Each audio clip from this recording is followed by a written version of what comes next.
अस्सलामुअलैकुम जी। Welcome to my day 2, my second vlog. आज बहुत गर्म दिन है। गर्मियां हैं, गर्मी तो होगी, लेकिन कल जब मैंने वॉक की थी, क्योंकि डे बिफोर यस्टरडे यहाँ डैलस में थोड़ी बारिश हुई थी, जिसकी वजह से काफ़ी मौसम खुशगवार था। उससे अगले दिन यहाँ पे टोर्नेडो वगैरह और बारिश की वजह से क्या होता है कि हवा जो है वो रिप्लेस होती है, तो उसकी वजह से ठंडी हवाएं इधर उधर से उसको गैप को फिल करती हैं, तो मौसम काफ़ी खुशगवार हो जाता है। इसलिए कल जब मैं इसी टाइम पे वॉक कर रहा था तो काफ़ी बेहतर था मौसम। लेकिन आज थोड़ी गर्मी है, लेकिन थोड़ा 12 बजे तक मौसम जो है दोपहर तक काबिल बर्दाश्त है, मैं अभी वॉक कर सकता हूँ। तो एक चीज़ मैं बताना चाहूँगा आपको कि यहाँ पे अगर टेम्परेचर यूएस में, ख़ास तौर पे जहाँ पे मैं जिस एरिया में मैं हूँ टेक्सास में, यहाँ पे अगर टेम्परेचर पाकिस्तान से कंपेरेबली, मतलब दिन का टाइम कंपेयर हो, सेम टाइम टेम्परेचर माइट भी यहाँ का थोड़ा सा कम भी हो, पाकिस्तान में थोड़ा सा ज़्यादा भी हो, लेकिन यहाँ की जो धूप है वो बहुत सख्त है, पेनिट्रेट करती है आपकी जिस्म के अंदर, जला देने वाली धूप है। क्योंकि ये जो एरिया है यह मैक्सिको और यूएस के जो करीब के एरियाज़ हैं, ये वो क्या कहते हैं, ख़त्ते इस्तिवा, अगर मैं सही बोल रहा हूँ, उसके करीब हैं। तो ऐसे तमाम एरियाज़ आपको पता होगा कि जो ख़त्ते इस्तिवा के करीब होते हैं, वहाँ गर्मी की हिद्दत, धूप की हिद्दत, गर्मी की शिद्दत, धूप की हिद्दत ज़्यादा होती है। तो इसलिए यहाँ पे गर्मी ज़्यादा फील होती है, इंटेंस होती है।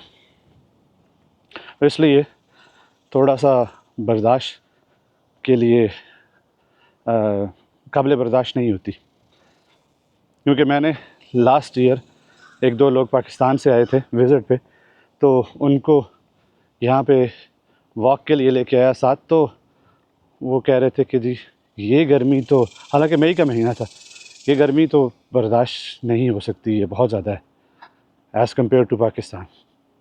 तो चलें, ये एक डिफरेंट नोट है। आज का एक टॉपिक मेरे माइंड में मेरी नज़र से गुज़रा है। तकरीबन 2 दिन पहले यहाँ की सुप्रीम कोर्ट ने एक ऑर्डर पास किया है।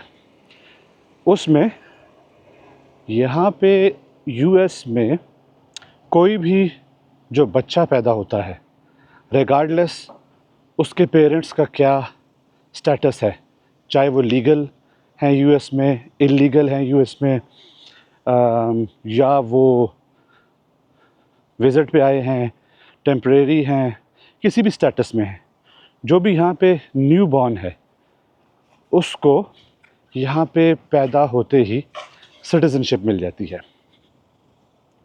तो उसकी वजह से बहुत से प्रॉब्लम्स भी होते हैं। अब अगर देखा जाए तो इलीगल स्टेटस पे जो आए हुए लोग हैं, तो वो एक क्वेश्चन है कि उनके बच्चों को सिटीज़नशिप मिलनी चाहिए या नहीं मिलनी चाहिए।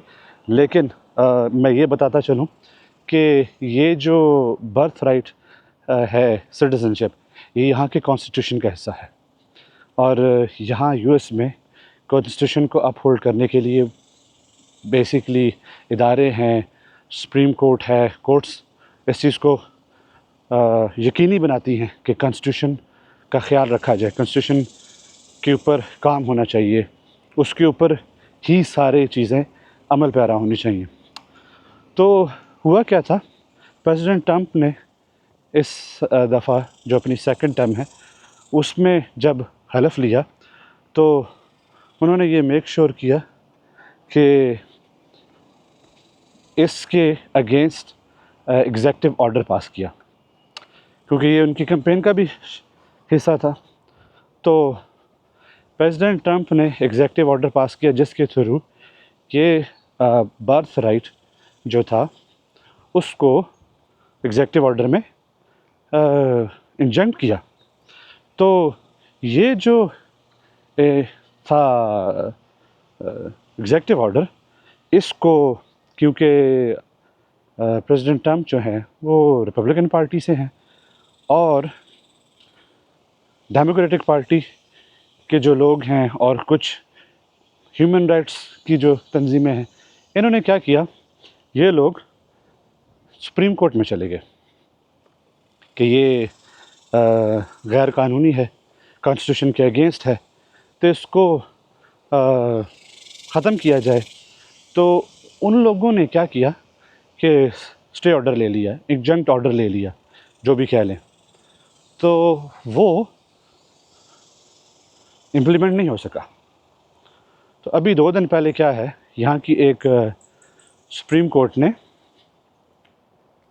इस एग्जंक्ट ऑर्डर को ये कह के अलाउ कर दिया है, ये जो एग्जेक्टिव ऑर्डर था, कि ये अब ब्लैंकेट के तौर पे अप्लाई नहीं होगा, ब्लैंकेट ली एग्जंक्ट ऑर्डर अप्लाई नहीं हो सकता।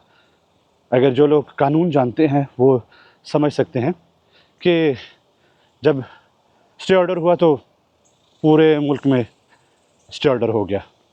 तो अभी क्या हुआ, सुप्रीम कोर्ट ने उसके ऊपर ये अभी ऑर्डर पास किया है 2 दिन पहले कि ये ब्लैंकेट पूरे यूएस में अप्लाई नहीं होगा, कि ये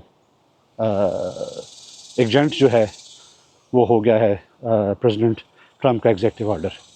उसके लिए क्या है कि अब एक चीज़ यूज़ होती है लॉ की लैंग्वेज में, जिसे कहते हैं प्लेंटिफ। अब जो प्लेंटिफ हैं, जो इससे मुतासर होंगे, वो जो कोर्ट जाएंगे, अब वही लोग जो हैं इससे रेमेडी हासिल कर सकेंगे। तो यहाँ पे और एक और चीज़ ये है कि यहाँ पे कुछ स्टेट्स जो हैं वो गवर्न की होती हैं मुख्तलिफ पार्टी से। जैसे हमारे यहाँ पंजाब में PMLN की गवर्नमेंट है, KP में PTI की है, सिंध में PPP की, और बलूचिस्तान में आई डोंट नो किसकी है। तो यहाँ पे भी 50 स्टेट्स हैं US में, तो हर स्टेट में डिफरेंट गवर्नमेंट है और आप में स्टेट एक मुल्क की तरह काम करती है। फेडरली इदारे हैं जो फेडरल गवर्नमेंट के अंडर आते हैं, लेकिन इनके अपने, हर स्टेट के अपने कानून हैं। तो अभी क्या है कि इसकी रूलिंग के बाद कुछ चीज़ें लिम्बो में चली जाएंगी कि इस ऑर्डर के बाद जब कोई बच्चा पैदा होगा तो आया कि उसको बर्थ सर्टिफिकेट इशू होगा कि नहीं। बर्थ सर्टिफिकेट के ऊपर लिखा होता है कि आप जो बच्चा पैदा हुआ है ये इस मुल्क का शहरी है, तो उसकी बेस पे यहाँ की जो इमिग्रेशन एंड पासपोर्ट है वो उसको पासपोर्ट इशू कर देती है। तो इस एग्जेक्टिव ऑर्डर को के ऊपर जो अभी सुप्रीम कोर्ट ने रूल पास किया है, इससे ये अब क्वेश्चन पैदा हो गया है कि आया कि अब कैसे इसको लेके चला जाएगा, क्योंकि ये बेसिकली कॉन्स्टिट्यूशन का हिस्सा है।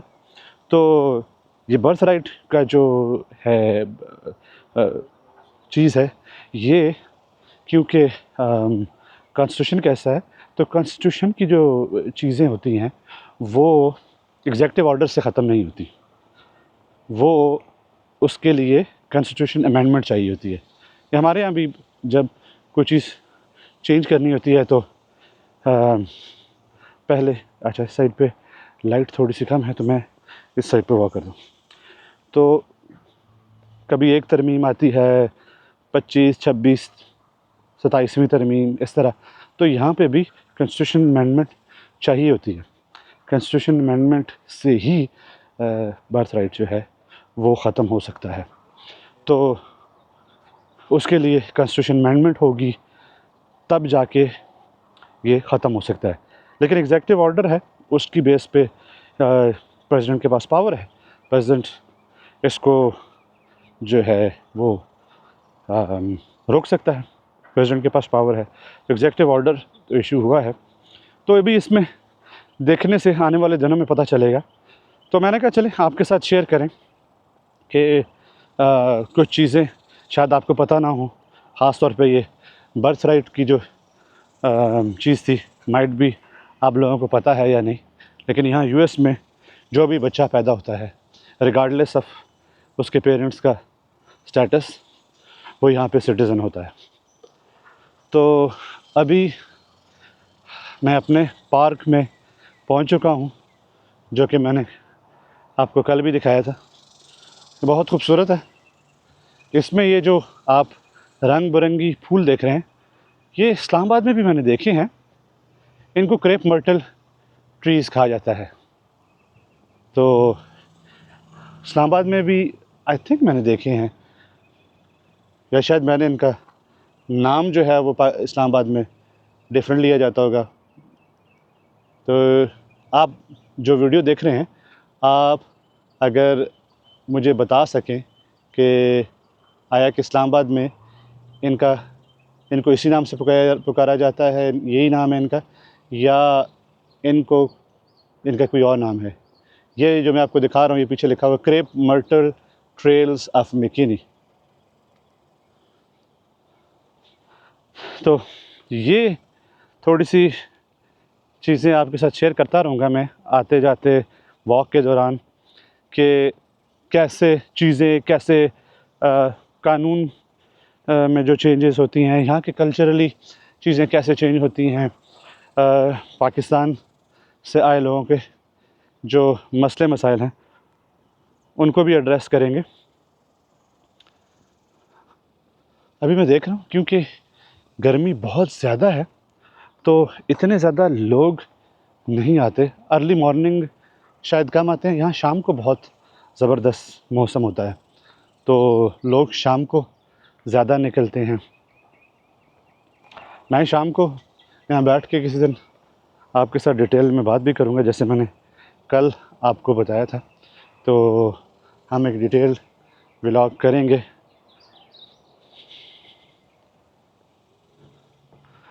अभी बस मैं थोड़ी देर यहाँ से वॉक करके निकलूँगा बैक टू माय हाउस। तो आपसे फिर हो सकता है कल बात हो, लेकिन प्लीज़ आपका कोई क्वेश्चन हो, कोई कमेंट हो, जो कि आप इस वीडियो के बारे में कोई क्वेश्चन हो, या आपका जनरली यूएस से रिलेटेड कोई भी क्वेश्चन हो, तो आप कमेंट करें प्लीज़, और आपके कमेंट का मैं रिप्लाई करूँगा। जो मुझे आइडिया हुआ जिस चीज़ का, I will definitely let you know. तो प्लीज़ कीप वॉचिंग व्लॉग्स और कमेंट करें कोई कंटेंट ऐसा जिसके बारे में आप जानना चाहते हैं, या कुछ ऐसी चीज़ें जो आपके लिए फ़ायदेमंद हैं, मैं इन व्लॉग्स में या डेडिकेटेड वीडियोस में उनको एड्रेस करूं, तो आप प्लीज़ कमेंट करें। मैं उसके ऊपर डिटेल में वीडियो भी बनाऊंगा और अपने व्लॉग्स में भी बात करूंगा। तो अभी आज के लिए इतना ही। इसको आज के व्लॉग को एंड करते हैं। अपनी और अपनी फैमिली का ख्याल रखें, अपना ख्याल रखें और दूसरों का भी ख्याल रखें। अपने आसपास लोगों पे नज़र रखें, कोई जो आपकी तवज्जो का तलब हो। कुछ लोग ऐसे होते हैं आसपास आपके जो सम टाइम हम इग्नोर कर देते हैं, लेकिन आपकी एक हेल्प, आपकी एक मदद किसी की ज़िंदगी संवार सकती है, किसी का मुस्तकबिल संवार सकती है, और आपके आसपास लोगों पे जो है आसपास के लोगों का आपके ऊपर भी हक़ है। तो अपना ख्याल रखें, अपने चाहने वालों का ख्याल रखें, दुआ में याद रखें। इंशाअल्लाह आपसे मुलाकात होती है नेक्स्ट व्लॉग में। अस्सलामु अलैकुम।